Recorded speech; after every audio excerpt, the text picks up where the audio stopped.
Coming up on the Hilton Head News, South Carolina, Beaufort County, and Hilton Head Island have been hit hard by the flu. We'll get details. Also ahead, the Heritage Classic Foundation unveils an additional program that lends a hand to area nonprofits. Stand by, the Hilton Head News is next.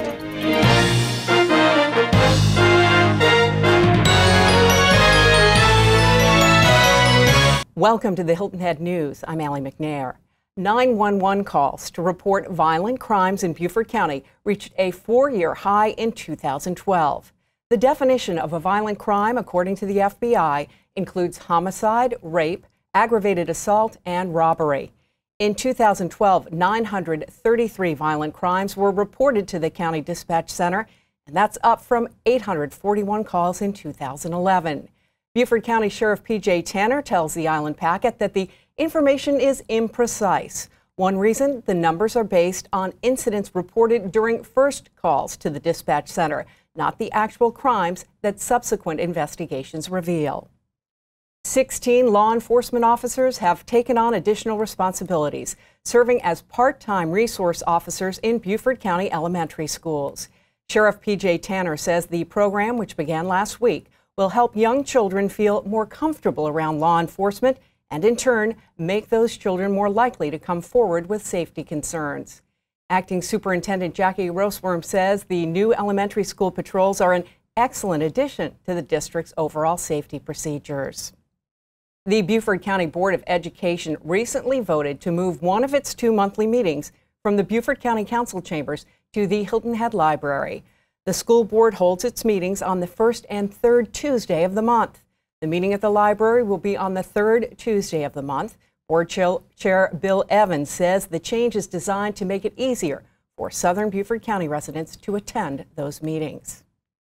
A Hilton Head man whose efforts helped save the area from the development of a proposed chemical plant on the Colleton River has died.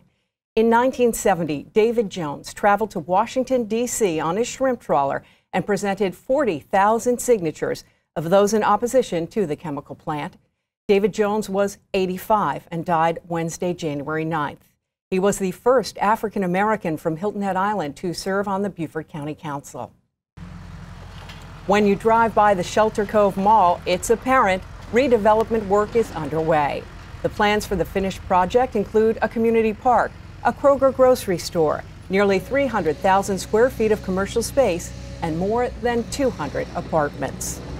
The Marsh Tacky horse races that drew thousands to Coligny Beach on Hilton Head Island last year will be moving to Defusky Island. The Carolina Marsh Tacky Association says it will run the 2013 races from Defusky Island's South Beach access point.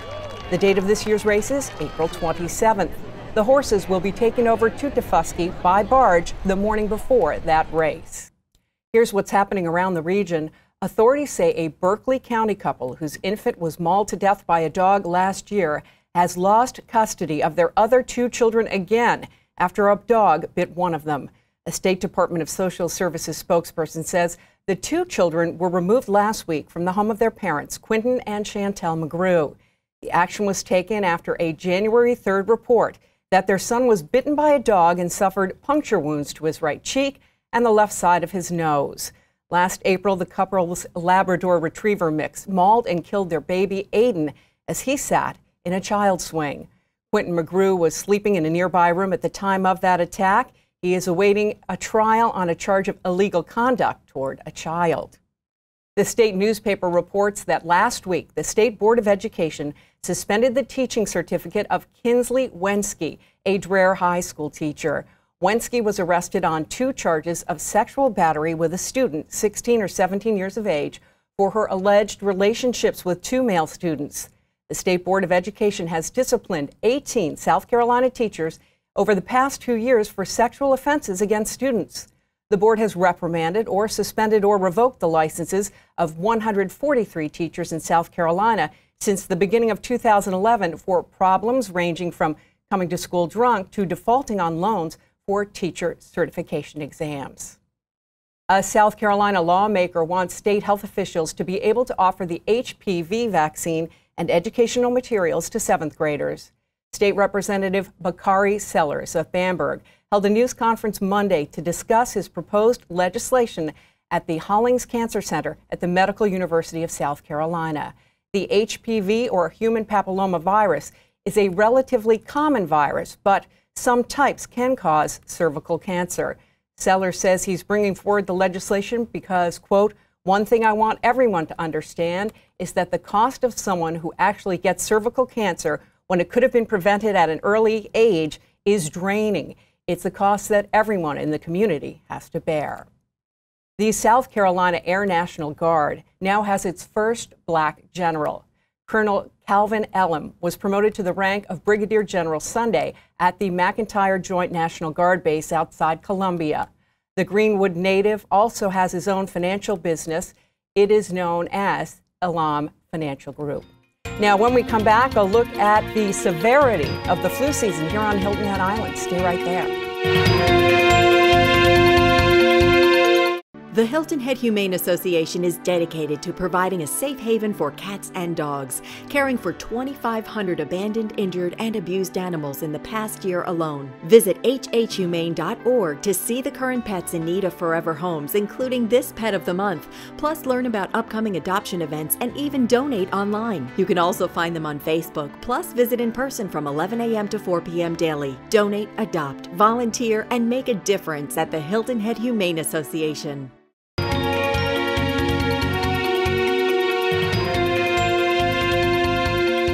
September to January 5th, the CDC reports that there have been 22 flu-related deaths here in South Carolina. Here to talk about how the flu situation here is on Hilton Head Island is Dr. Amanda Parks, specializing in infectious disease. Dr. Parks, thanks for joining us on the Hilton Head News. You're welcome. Well, what about it? Are we seeing a lot more cases of flu here on the island and in the state of South Carolina? Here in Hilton Head and in South Carolina, we're seeing a moderate amount of cases. Several of the cases that we're seeing have been severe, however. And when someone thinks they have the flu, what are those signs or symptoms they should be looking for? Flu typically presents with a temperature greater than 100, sore throat, a non-productive cough, muscle aches, and fatigue. Now, the national media has been making a great deal of people heading to the emergency room for medical treatment. When is it, or who is it, that should go for medical treatment either to their doctor or an emergency room? Generally speaking, people who are at highest risk include people that have low immune systems. The most at-risk populations are young children, less than 6 months old, elderly patients, pregnant women, and then anyone with significant comorbidities that would put them at risk for having a more severe case of influenza. Now, when you say comorbidity, do you mean having some other health issue like COPD or? Exactly. Anybody with an underlying comorbidity would be diabetes, COPD, asthma, congestive heart failure. Those are all conditions that put you at particularly high risk for having a very complicated case of influenza. If someone is listening to us and has not gotten a flu shot and hears that we're at a moderate level as of this taping date here in the state for flu, should they just say, well, it's too late, I'll just try to be careful? What are you advising them to do? Certainly the number one way of preventing flu would be getting the vaccine. It's highly effective, it's very safe, it rarely has side effects. So it's definitely not too late to get a vaccination, and I would urge anyone who has any of the aforementioned comorbidities to be vaccinated. And that vaccine, though, to have full strength as far as building up someone's immunity, is it about 3 weeks? It's about 2 weeks, right? 2 weeks, Mm-hmm. Okay. And what about just cautious behaviors when you're out and about in the public? What do you need to be aware of? Right. So the primary method of prevention, as I said, is the vaccine. In addition to that, there's cough etiquette, which means covering your mouth when you cough, washing your hands, and if you're sick, staying at home. Joining me now, Lynn Hummell of the Hilton Head Sun with a look at these stories making headlines. Hi, Lynn. Hi, Allie. How are you? Fine, thanks. Can you tell us about Hilton Head Fire and Rescue wanting to know about defibrillators, where they're located in offices and homes? I sure can. The automated external defibrillators are plentiful these days. They are commonplace in homes and businesses, schools, churches, and gyms, but there's been no record of exactly where these devices are located. So Hilton Head Fire and Rescue wants to record the location so that they will be better able to serve people who call 911 with a heart issue.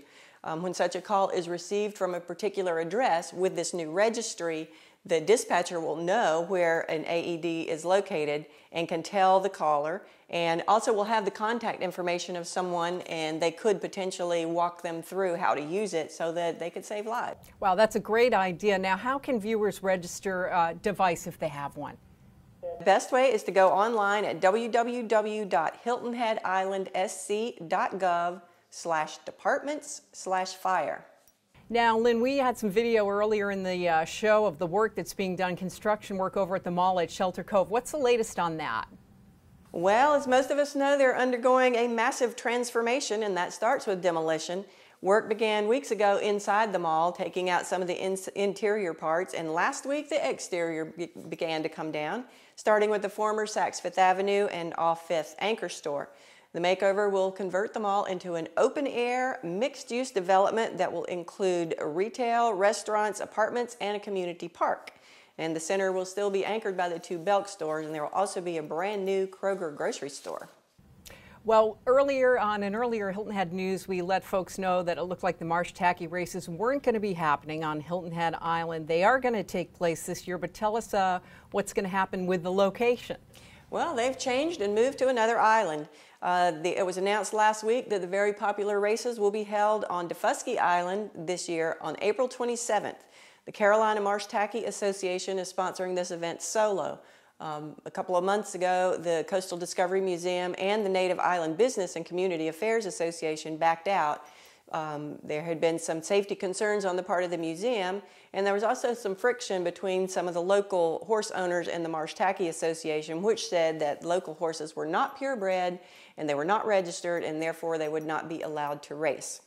Well, it will be interesting to see how that goes this upcoming season for the Marsh Tacky races. Lynn Hummell of the Hilton Head Sun, as always, thank you so much for your time. Thank you, Allie.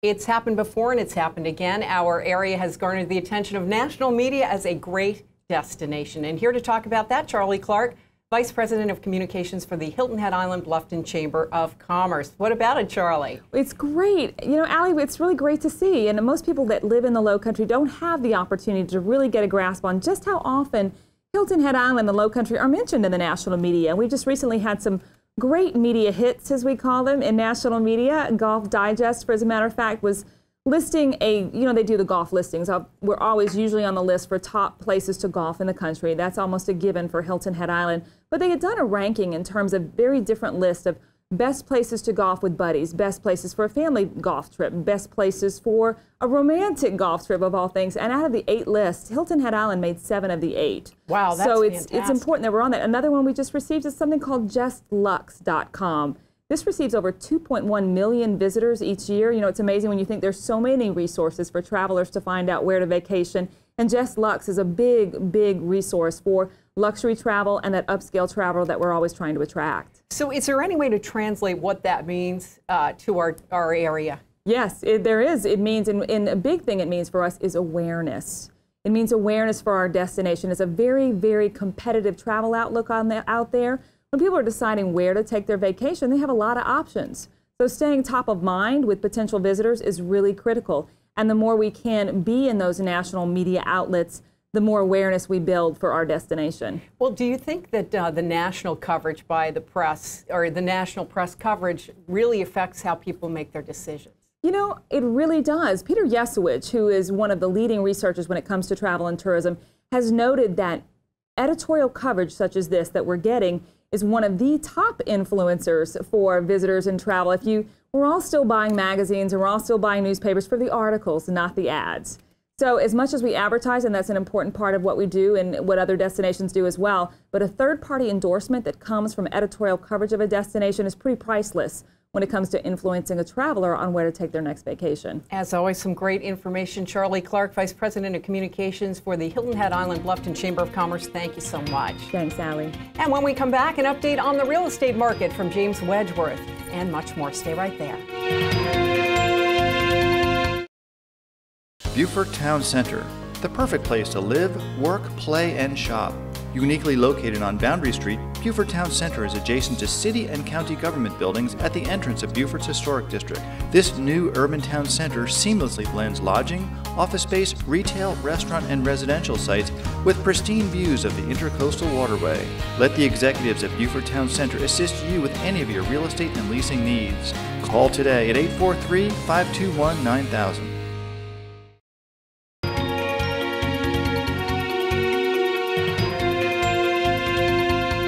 So what's happening with real estate on Hilton Head Island? Who better to ask than James Wedgeworth? Full disclosure, he is an advertiser here on WHHI-TV. Great to see you. Happy New Year, James Wedgeworth. It's good being here. Happy New Year to you. Well, last time I talked to you was before Election Day, and you said that's a time when things really slow down because people don't know what's going to happen. We know who's been elected or re-elected, so have things picked up? Actually, they have. There's no saying in real estate that says a confused customer never buys. And what we saw about 30 to 45 days before the election, everybody went into mode where nobody would make a decision. When I say nobody, I'm generically speaking. And it really had a negative effect on the market. But we've noticed here in the last couple of weeks that some of these people are re-entering the market and making a decision. What kinds of properties are moving now? What are you seeing? Well, Allie, we're still seeing a lot of weakness in the upper end market. It seems like the 3 to 4 single family homes are really moving well. The $1 million second, the $2 million, $3 million second homes are still slow. I think there's still some confusion, even though we know who's elected, re-elected, as you say. There's still some confusion about those people's tax brackets. And, well, there was so much news before, we were the impending fiscal cliff and how, things would change for people and income earners in different brackets. Now that that's kind of been cleared up, do you think you'll see more movement? I hope so, but you got to understand that $1 to $2 to $3 million market, most of those people are a little upset that their taxes are going up. And this is not a political show, it's a real estate commentary, but I think anybody with any business sense understands that if you tax people, they have less money to spend, so some of those people are not spending. That's why that end of the market is still extremely slow, which is, as I've said before, it's a great time to buy. It's just not a great time to sell. What about the stock market? If things bode well there or go well there, do you see a reaction as far as people that are potential buyers? Yes, the stock market, I've often said that the Dow Jones kind of parallels the property sales. When it's up, people usually don't sell their stock. They just feel good about their net worth and they're more likely to purchase. I'm glad to see that's doing as well as it is. Maybe if it keeps going as strong as it is, we'll see that having a positive impact on our market. Well, James Wedgeworth, as always, great to have your perspective here on the Hilton Head News, and thank you for your time. It's always great coming in. Keep up the good work you guys are doing here with the local news. Ask any nonprofit organization in the area who has helped them the most, and many would probably say the Heritage Classic Foundation. And this year, they are starting a new program to help. It's called Champions for Charity, and here to tell us about that is Scott Richardson. Scott, thanks for joining us on the Hilton Head News. Thank you, Allie. Great to be here. Well, what is it, the Champions for Charity program? Well, Allie, we have always had a grand history of donating to charities, as you know, but we decided this year to really focus. We were working on some different things. Of course, we've had new sponsors, and it's sort of one of those things, once you change everything, you might as well look into all of the crannies and see what you're doing and make some improvements. So we started this Champions for Charity program that really focuses on beefing up personal charitable giving. And the bottom line of it is if you donate to the Heritage Classic Foundation, if you want to name a charity, we will match it with a 20% bump. So if you give $1,000, pick your charity, Boys and Girls Club, for instance, then we will give them $1,200. Wow. So it's just a great way to leverage your gifts. Now, you in the past have done Birdies for Charity. Will you continue with that program again? Yes, we will have both. And typically the Birdies for Charity tends to be smaller donations. Some of them are big, but by and large the averages are smaller. The Champions for Charity starts out with a minimum of $1,000 donation to the Heritage Classic Foundation. And you can go on up, you can give whatever you want, but the matching will follow through to $5,000. So we would match 20% up to a $5,000 gift. Now, I know that you are issuing an invitation for nonprofit organizations to find out about Champions for Charity. How do they go about doing that? We are. We're going to have a program next Friday, the 25th. Starts at 9 o'clock. It's going to be at the community room at Sea Pines Center. And we will just be going through all the details. It's fairly simple, but there's always questions and different ways people want to donate to different charities. So we thought it'd be a good idea to come together for an hour, hour and a half, and just explain exactly how it works, and we'll give everybody some information, and then allow the charities, frankly, to go out and contact some of their donors. So this is a great way for them to go to people who've donated to them in the past and leverage it up 20%.